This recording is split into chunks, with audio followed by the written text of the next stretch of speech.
Tac, on commence direct dans le vif du sujet par ta note. Eh oui, Voilà. un petit 17 sur 20, même si la plante le cache, mais c'est bien un 7 hein, et pas un 11. Vraiment, j'apprécie cette œuvre, vraiment.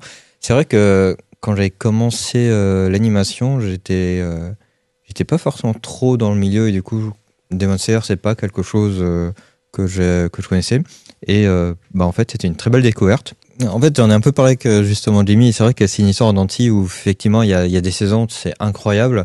Et la saison d'après, tu te demandes quand est-ce que ça se finit, quoi. C'est-à-dire, stop rompiche.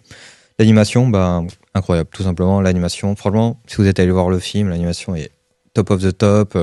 Il y a des combats de dernier épisode par semaine qui incroyable. Franchement, ça vaut le coup. Les personnages, j'en ai trouvé certains vraiment très bien et d'autres vraiment. Je trouve que c'était un peu du remplissage. Ou de la musique, incroyable, franchement. C'est le genre de musique comme là, avec le film, vraiment, c'est de la haute qualité. Franchement, dans les Spotify, c'est sûr que tu peux les mettre sans hésitation. Et l'originalité, je trouve que certes, c'est pas incroyable, c'est toujours le héros qui va évoluer, qui va apprendre et tout.